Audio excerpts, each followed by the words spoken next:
ನಳಿಯರಲ್ಲಿ ಜೈಲಿಗಟ್ಟಿದೆ ನಮ್ಮ ಕೊರಗಿನಿಂದ ಕೊರಗಿ ಸತ್ತು ಹೋದ. ಆದ್ರೆ ಈ ಹುಲಿ ಒಂದು ಜೈಲಿನಿಂದ ಹೊರಬಿಟ್ಟು ಇನ್ನು ಮುಂದೆ ಈ ಭದ್ರ ಅಂದ್ರೆ ಕಾಳಿಂಗ ಸರ್ಪ ತಿಳಿಬೇಕು. ನನ್ನನ್ನು ಕೆಳಕೋದಿ ನನ್ನನ್ನ ಕಂಡವರು ಕೆಂಡ ನುಡಿ ಎಂದು ಭಾವಿಸಬೇಕು. ಸೋದರ ಮಾವ ಮಾಡಿದ ಅವಮಾನವನ್ನು ಮರೆತು ಗಂಡ ಸತ್ತು ಸುಡಗಾಡು ಸೇರಿದ ದುಃಖದಲ್ಲಿ ಇದ್ದ ನನ್ನ ತಂಗಿ ರಾಣಿ ಮುತ್ತಿದ ಮನೆ ಸೇರಿಕೊಂಡು ನನ್ನ ಕಾರು ಸ್ಥಾನದ ಕಟ್ಟಡವನ್ನು ನಾನು ಕಟ್ಟಲೇಬೇಕು. ಆ ಪೀಠಕ್ಕೆ ನಾನೇ ಅಧಿಪತಿಯಾಗಿ ಮೆರಿಬೇಕು. ಮೆರಿತೀನಿ, ಉರಿತೀನಿ, ಎದುರು ಬಂದವರ ಎದೆ ಗೊತ್ತು ಮುನ್ನುಗ್ಗುತ್ತೀನಿ. ಇವನು ಭದ್ರ, ಆಡಿದರೆ ಅರಗಿಣಿ, ಕೆರೆದರೆ ಕಾಳಿಂಗ ಸರ್ಪ. ಸೂರ್ಯನಿಗೆ ಮಾಡುವುದು ಗ್ರಹಣ ಹಿಡಿಯುವುದಿಲ್ಲ. ನಾನು ಬರ್ತಾ ಇದ್ದೀನಿ ಚಿನ್ನ. ಹಾಗೆಲ್ಲಂತೇಳಿ ಬೇರೆ ಯಾಕಂತ ಕೇಳಬಾರು ಹೊಡೆಯಕ ಬರ್ತಾನೆ. ಅದಕ್ಕೆ ನಿಮ್ಮ ಮುಂದೆ ಹೇಳಬೇಕಂತ ಬಂದೆ. ಇದಕ್ಕೇನಾದ್ರೂ ಒಂದು ಸರಿಯಾದ ಪರಿಹಾರ ನಾನು ಅವ್ರು ದುಡುಕ್ಯಾರಂತೆ ನೀನು ದುಡುಕಿ ಮೂರ್ಖ ಆಗ್ಬೇಡ. ಮೊದಲು ಸಾಮೋಪಾಯ, ಆಮೇಲೆ ಭೇದೋಪಾಯ. ಅದ್ಯಾವುದಕ್ಕೂ ಬಗ್ಗದಿದ್ರ ಇದ್ದಾಯ್ತಲ್ಲ ದಂಡಂ ದಶಗುಣಂ. ಆಗಲಿ ಅವ, ನೀವು ಹೆಂಗೆ ಅಂತಾರೋ ಹಂಗ ಬರ್ತೇನೆ. ಹೇಳಿ ಏನ್ ಸಮಸ್ಯೆ? ಅದರಿಂದ ಯಾರಿಗೇನು ಅನ್ಯಾಯ ಆಗಿತ್ತು? ನನಗೆ ಅನ್ಯಾಯ ಆಗಿತ್ತು. ಅದು ನನ್ನ ಹೆಂಡತಿಯಿಂದ ಸಾವಿರ ಸುಳ್ಳು ಹೇಳೋದು ಮದುವೆ ಮಾಡು ಅಂತ ಹೇಳೋಣ ಹಿರಿಯರು. ಹಂಗೆ ನಮ್ಮ ಊರಿನ ಹಿರಿಯರೆಲ್ಲ ಕೂಡ್ಕೊಂಡು ಈಗ ಕೂಡ ನಾನು ಮದುವೆ ಮಾಡ್ತೀನಿ. ಆದರೆ ಈಗ ಗಂಡನ ಕಾಲು ಕಸ ಮಾಡಿ ಆ ತಿರುಕಪ್ಪನ ಮನೆಗೆ ಕೆಲಸಕ್ಕೆ ಹೋಗ್ಕೊಂಡು ಕಾಣಿದ್ರು ಬಂದ್ರೆ ಮನೆಗೆ ಬರ್ತಾಳ, ಇಲ್ಲ ಅಂದ್ರೆ ಅಲ್ಲೇ ವಸ್ತಿ ಇರ್ತಾಳ. ಹಿಂಗಾದ್ರೆ ಊರಾಗ ನನ್ನ ಮರ್ಯಾದೆ ಗತಿ ಏನಾಗಬೇಕು? ನೀವೇ ಸ್ವಲ್ಪ ವಿಚಾರ ಮಾಡ್ರಿ ಬಾ, ವಿಚಾರ ಮಾಡ್ರಿ. ಸಂಸಾರ ಕೊಟ್ಟು ಇವ್ರು ಅಟ್ಟಾಗಬಾರ್ದು. ಕೂಡಿದ ಮಂದಿಯಾಗ ಗಂಡನ ಮರ್ಯಾದೆ ಕಳಿಬಾರ್ದು. ಪಾಲಿಗೆ ಬಂದದ್ದು ಪಂಚಾಮೃತ ಅಂತ ತಿಳ್ಕೊಂಡು ಸುಮ್ಮನಿದ್ರ ನನಗೆ ಶಟೆ ಮಾತಾಡ್ತೀನು. ಅವ್ರ ಮನೆಗೆ ಕೆಲಸಕ್ಕೆ ಯಾಕೆ ಹೋಗ್ತೀರಿ? ಸಾವುಕಾರ ಮನೆಗೆ ಹೋಗು, ಕುಲಕರ್ಣಿಯರ ಮನೆಗೆ ಹೋಗು. ಕೈ ತುಂಬ ಕೊಡ್ತಾರ, ಮೈ ತುಂಬ ಹಾಕ್ತಾರ ಅಂತ ಗಂಡನ ಕುಂತು ಇನ್ನೊಬ್ಬರ ಹಾಸಿಗೆ ಕಳ್ಸಕ್ಕೆ ತಯಾರಾಗಿ ನಿಂತ್ರ ಗಣತಿಯಾಗಿ ಬಾಳ್ಬೇಕು ಅಂತ ಆಸೆ ಇಟ್ಕೊಂಡ್ರು ಯಾವ ಹೆಣ್ಣು ತಾನೇ ಇಂಥ ಕೆಲ್ಸಕ್ಕೆ ಹೋಗ್ತಾಳ? ನೀವೇ ಹೇಳ್ರವ, ನೀವೇ ಹೇಳ್ರಿ. ಭದ್ರಣ್ಣ, ಇದ್ರಾಗ ಪೂರ್ತಿ ಹಲಕಟ್ಟಿಗಿರಿ ನಿಮ್ಮದೈತೆ ಅನ್ನಂಗಾತ. ಬಾಯಿ ಮುಚ್ಕೊಂಡು ಸುಮ್ಮನೆ ಇಂದ್ರಾಕಿ ಏನು ತಗೋತೀರಿ ಅದನ್ನಾರ ಹೇಳ್ರಿ. ನನಗೆ ಶಿವಪೂಸ್ದ ಕರಡಿ ಬಿಟ್ಟಂಗೆ ಅಡ್ಡ ಬರ್ತೀರಲ್ರಿ, ಅಡ್ಡ ಬಾಯಿ ಹಾಕ್ಬೇಡ್ರಿ. ಇನ್ನೊಬ್ಬರಿಗೆ ಅಡ್ಡ ಬಾಯಿ ಹಾಕ್ಬೇಡಂತ ಎಚ್ಚರಿಕೆ ಕೊಟ್ಟು ಬಾಯಿನಿಗೆ ಬರೋ ಸತ್ಯನ ಮಣ್ಣ ಮುಚ್ಚೋ ಪ್ರಯತ್ನ ನೀನ್ ಮಾಡಬೇಡ.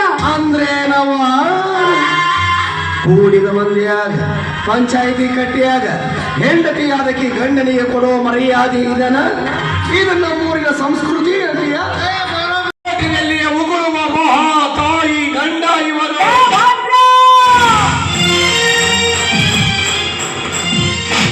ಕೆಳಗೆ ಬಿದ್ದವರನ್ನು ಕಂಡು ನಗುವ ನೀನೇನು ಮಹಾತಾತ್ವಿಕರಲ್ಲ. ಜನರ ಮಾತಿಗೆ ಬೆಂಬಲಿಸ್ತಾ ಇದ್ದಾರಂತ ಅವರ ಜನ್ಮ ವೃತ್ತಾಂತವನ್ನು ಮಾತನಾಡಬೇಡ. ತಾಯಿ, ಅಪರಾಧ ಮಾಡಿದವರ ಗುಣಾನುಗುಣಗಳನ್ನ ಇಂಥ ಸಮಯದಲ್ಲಿ ಪರಿಗಣನೆ ತಗೋಬೇಕು ಅಂತ ನನ್ನ ವಿನಂತಿ. ಬೇರಾಗಿ ಈ ಇಬ್ಬರ ಸಂಬಂಧ ಅತ್ತಿಗೆ ಹಾಗೂ ಮೈದುನರು ಅನ್ನೋದು ನೀವು ತಿಳ್ಕೋಬೇಕ್ರವ, ತಿಳ್ಕೋಬೇಕು. ಇದು ನಾನ್ ತಿಳ್ಕೊಂಡ್ರೆ ಏನು ಬಂತು ಪ್ರಯೋಜನ? ಇವ್ರ ಮೇಲೆ ಅಪವಾದ ಹೊರಿಸಬೇಕಾದ್ರೆ ನೀವೆಲ್ಲ ತಿಳ್ಕೊಂಡಿದ್ರಿ ಈ ಪ್ರಕರಣ ಇಷ್ಟೊಂದು ದೀರ್ಘಕ್ಕೆ ಬರ್ತಿರ್ಲಿಲ್ಲ. ನಾವೇನೋ ದೈವದಾರ ಸೇರ್ಕೊಂಡು ಅವರಿಬ್ಬರನ್ನು ಅಭಿಪ್ರಾಯ ಸ್ಥಾನದಾಗ ನಿಲ್ಲಿಸಿವಿ ಅಂದ್ಮೇಲೆ ಅವ್ರಿಗೆ ಶಿಕ್ಷೆ ಕೊಡಬೇಕಾದದ್ದು ನಿಮ್ಮ ಧರ್ಮ. ಹೌದು, ತಪ್ಪು ಮಾಡಿದವರಿಗೆ ಶಿಕ್ಷೆ ಆಗಲೇಬೇಕು. ಇಲ್ಲಾಂದ್ರೆ 3 ಜನ ತಪ್ಪು ಮಾಡೋದಕ್ಕೆ ನಾವೇ ಅವ್ರಿಗೆ ಅವಕಾಶ ಮಾಡಿಕೊಟ್ಟಂಗಾಗುತ್ತೆ. ಯಾಕಂದ್ರೆ ಊರಿನವ್ರಿಗೆ ಒಂದು ನ್ಯಾಯ, ಬಿಚ್ಚುಗತ್ತಿ ಮಂಟರಿಗೆ ಒಂದು ನ್ಯಾಯ ಅನ್ನುವಂಗಾಗಬಾರ್ದು. ಆರೋಪಿಗಳು ಯಾರೇ ಆಗಿರ್ಲಿ ಅವರಿಗೆ ಕಠಿಣವಾದ ಶಿಕ್ಷೆ ಕೊಡಬೇಕು. ಹೌದು, ಕೊಡಬೇಕು ಶಿಕ್ಷೆ.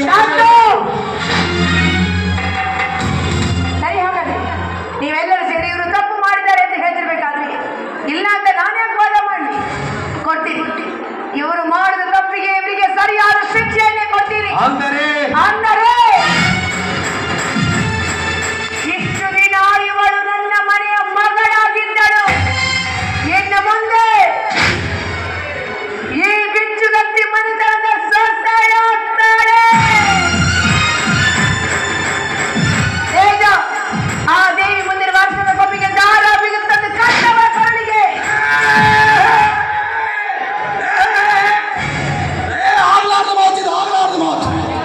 ಓರ್ವ ವಿಧವೆ ಹೆಣ್ಣಿಗೆ ನೀನಿಂದ ಮಾಂಗಲ್ಯ ಭಾಗ್ಯನಾ?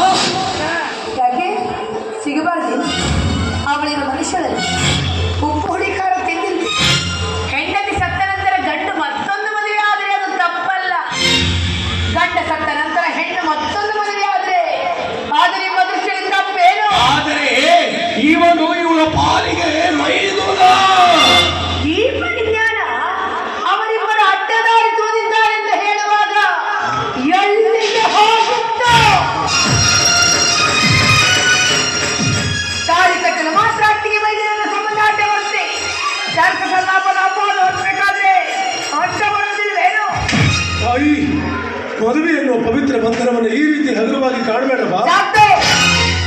ಅವರಿಬ್ಬರ ಪವಿತ್ರ ಬಾಂಧವ್ಯದ ಬೆಲೆ ನಡೆಯಲಿ. ಓರ್ವ ವಿಧವಾ ಹೆಣ್ಣಿಗೆ ಇಂಥ ಏಕಾಗಿಯಾಗಿ ಬದುಕಲು ಬಿಡಲಿ. ಅವಳು ಇನ್ನೊಂದು ಮದುವೆ ಆಗಲು ಅವಕಾಶ ಕೊಡ್ರಿ. ಅವಳನ್ನ ಜೀವನದ ಹೆಣವನ್ನಾಗಿಸಬೇಕಂತ ಮಾಡಿದ್ದೀರಿ?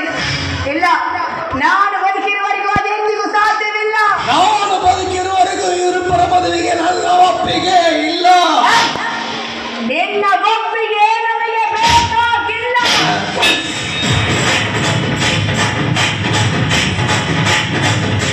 ಇದಕ್ಕೆ ಒಪ್ಪಿಗೆ ನೀಡಲು ಬೇರೆ ಹಿರಿಯರಿದ್ದಾರೆ.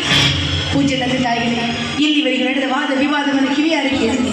ಒಂದು ವಿಧವಾ ಹೆಣ್ಣು ಒಂಟಿಯಾಗಿ ಬದುಕೋದು ಎಷ್ಟು ಕಷ್ಟ ಅನ್ನೋದನ್ನು ಕಣ್ಣಾರೆ ಕಂಡಿದ್ದೀನಿ. ಇನ್ನು ಮುಂದಾದರೂ ಇಂಥ ಹೆಣ್ಣುಗಳ ಜೀವನ ಆಶಾದಾಯಕವಾಗಿ ಬೆಳಗಲಿ ಅಂತ ನಾನು ಈ ತೀರ್ಮಾನ ತೆಗೆದುಕೊಂಡಿದ್ದೀನಿ.